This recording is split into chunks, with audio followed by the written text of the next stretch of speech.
In the summer of 2019, Alex Armstrong purchased the Pembroke Lumber Kings. He had a good season and was getting ready for the playoffs against the Rockland Nationals. And then March 12th arrived, and the league was shut down because of the COVID-19 pandemic. It's been an interesting ride. Joining us now, Alex Armstrong from his home in Pembroke. Well, Alex, I don't think that you could have written a script like this one about what has happened in the last few months since you purchased a team. How are you doing?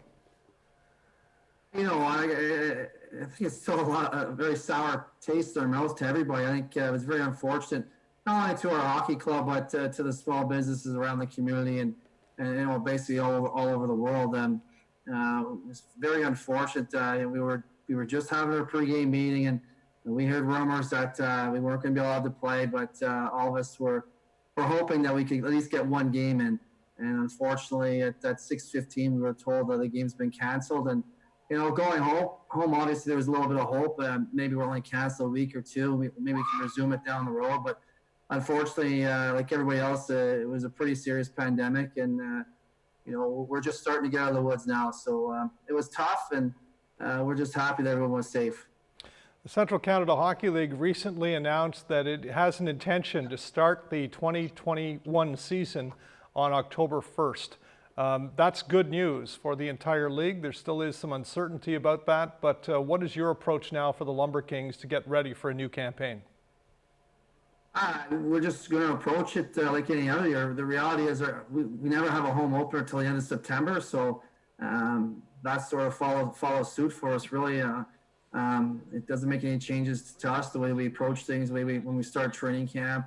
Obviously, we're very fortunate to be in Phase 3.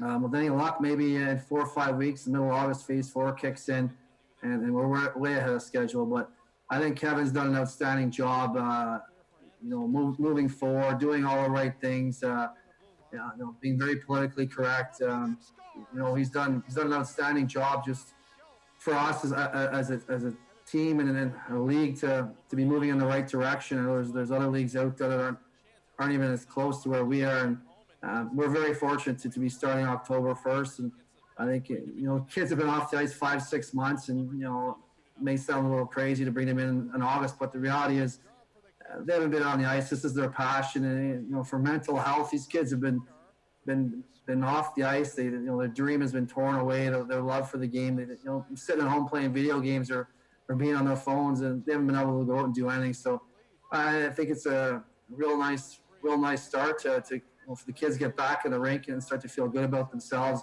And the second part, obviously, we can start getting down to business. So you're talking about Kevin Abrams, the commissioner of the Central Canada Hockey League, and other leagues have done different things. For example, British Columbia isn't starting until December 1st. However, Alberta is starting in September. So it's different depending on where you are in the country. But from a health and safety perspective, I'm sure there's lots of information flowing, but what are you envisioning as far as the way you need to run training camp and get ready for the season? You know, we have to stay in our bubble. So there's 40 kids in one bubble. I mean, I never bring 80 kids to camp anyway. So the max I've ever brought to camps 55, 60. We need to stay within our bubbles. We need to come in the front of the rink. We go to our dressing rooms, and when we're done, there's no showering.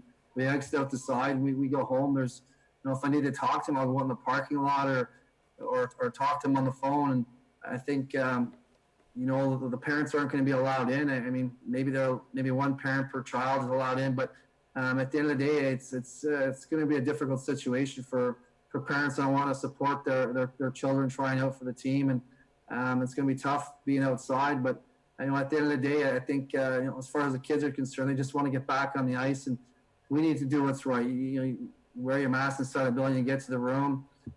You know, you get your skates on or you get your equipment on and you're straight out onto the ice, and we'll have one referee, and you know, we're okay only having 50 people in the building, and by the time middle of August rolls around for the next phase and they expand, we're okay with that. I think you know, it's unfortunate that people aren't going to be able to come watch training camp, but I think the reality is it's about the kids, and we're very fortunate that we're going to have an opportunity to get them back on the ice. Let's fast forward it a little bit until the start of the regular season. You play out of the Pembroke Memorial Centre, one of the larger seating capacities in the league at about 2,400 people. You've got a solid season ticket base. There is some consideration being given around reduced seating capacity. You're an owner of the team. What does this mean to you? I think we're fortunate in Pembroke, and I think a lot of teams in the league, we're fortunate. The capacity is 2,500 at the PMC. At the 30% of that, it's 900 or 1,000. I'm not too sure. I haven't done the math right off the top of my head, but there's lots of room in there to social distance, 6 feet. Obviously, we're not going to leave it all in the hands of the rink staff. We got a photocopy there. We'll do our due diligence and make sure it's safe for everybody. And at that point in time, maybe the masks are optional. We don't know. We have to go by what the government says. And if you want to wear a mask at that point in time, or you have to wear a mask, I should say you have to wear one. Like a lot of people, if we're still in the same situation, we'll happily wear a mask. And if we get to the situation where it's optional, and again, it's up to the individual to wear a mask or not wear a mask. Before they made the mask mandatory in public places, there's still a lot of people wearing masks. So to me, it's no difference. If it's mandatory, it's mandatory. If it's not, I think you'll still see a lot of people wear masks, and we're going to do our best to make sure we're in social distance. If you're in a family, or you can sit together, which you might have 5 or 6 in a family come to a game. So another 6 feet, you might have one person. So I think the reality is we'll be able to get a decent crowd in there, and they'll still be able to manage to be safe. When you bought the team, one of the attractions of the Memorial Center and the Lumber Kings is that it has a rich history and a decent season ticket base. What has the reaction been from your fan base as to the uncertainty moving forward? I know that you've started to communicate with them. Are you getting some reaction? You know what? I've been lucky. I've had quite a few people already renew. I think we're to start October 1st. That's plenty of time. Phase 3 kicked in July 17th. We're all very hopeful. Phase 4 is the middle of August. There's no guarantee on that, but by the time puck drops in October, I think we're going to be pretty far ahead to guarantee our season's going to be starting. I think Kevin's done an outstanding job, like I said. And I think HEO, done a great job. They've communicated with us. They've kept the ball rolling. They've done everything they can to get us back on the ice. My hat goes off them. It's not easy. You get a lot of people asking a lot of questions, and I think at the end of the day, they want it safe for the players, the staff, and the organizations, the fans, and the rink staff. So I think if everybody does their part, we'll be fine. And the season ticket holders here, like you said, it's a rich history, right? They want to get back in the rink. They missed the best part of the year last year, unfortunately, when no playoffs. And as a fan, you watch all year long to hopefully get an opportunity to see your team play in a playoff series. And we were fortunate enough to earn that right. And they're just like the hockey players. They're itching to get back at it. So they've waited a long time. Just not our hockey, just hockey in general. So I think we're moving in the right direction. There's a lot of positives. And I think, by October 1st, everybody will be ready to roll, and hopefully we can get back to enjoy doing what we do. The Central Canada Hockey League is approaching, this will be its 59th season, so almost 60 years old. Last year was the first time in its history that it did not award a championship. You, as a first-time owner, understand the importance of the playoff gates because it does draw larger crowds. And unfortunately, you didn't get any playoff games last year. How significant has the financial impact of the pandemic been for Junior A teams, not just yours, but across the country? It's been huge. It's been huge. There's been some teams up north that aren't able to operate this year. It's no different than any other business. You have Christmas time for sales. You want to compare playoff time to Christmas time, or whenever whatever market you're in that particular time of the year where it gets busy, and that's your bread and butter. And unfortunately, you said not just for us, there's just all the teams across the country missed out on that, and it hurts. As we're not going to sit here and sugarcoat it and say we're okay. We're not okay. I think the main reason for us starting October 1st is to try and start where we left off. We missed camps in April. We missed all sorts of things. Like kids have missed opportunities and going to spring camps. In August we'll probably make it like a spring camp or prospect camp, and then go to main camp at the end of August. And it's tough. But at the end of the day, we're very fortunate to be in Pembroke. Like you said, it's a rich history here. People are very supportive, but that being said, sponsors and whatnot, it's going to be tough depending on how well they've done through COVID and how hard they've been hit. I totally understand if they can't do it this year. We're all in the same boat. We all have to find a way to survive, and most importantly, I'm just happy the kids are going to have an opportunity to get back on the ice, and the financial side of it we'll worry about later. Alex, how difficult has it been to recruit a team for this year? Now, you have a number of returning players, which is a blessing in disguise, I suppose, but you haven't really had a chance to get players on the ice and see what they're all about. No, I think our scouting staff and our staff and just through contacts have done an outstanding job of watching kids throughout the year. Like I said, there's lots of kids because of the history here in Pembroke reach out and they want to play in Pembroke.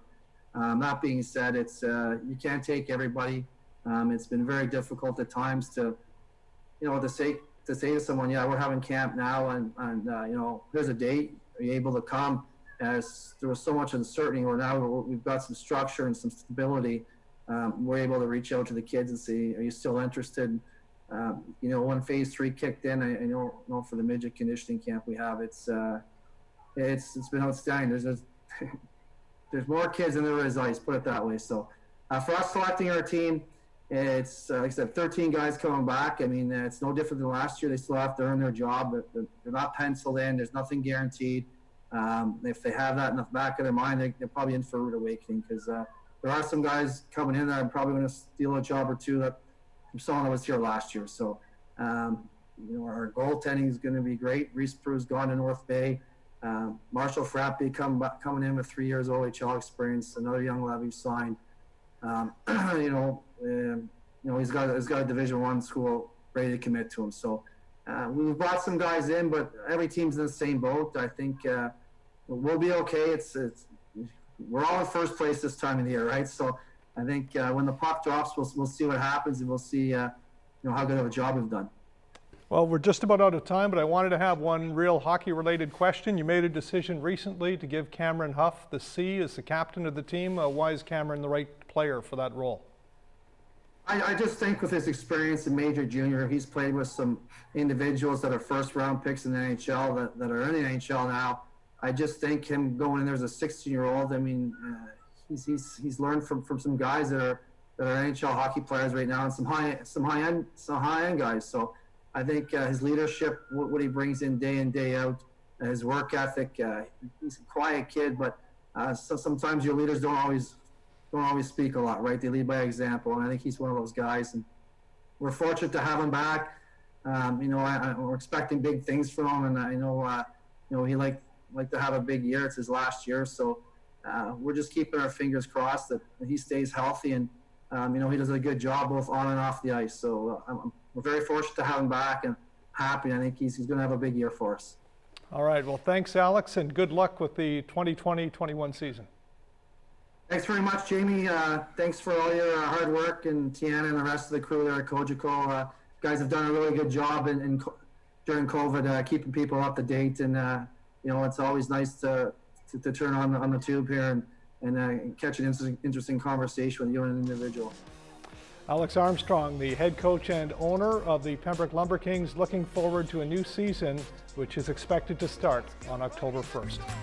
Thanks for watching. I'm Jamie Bramburger. Have a good day.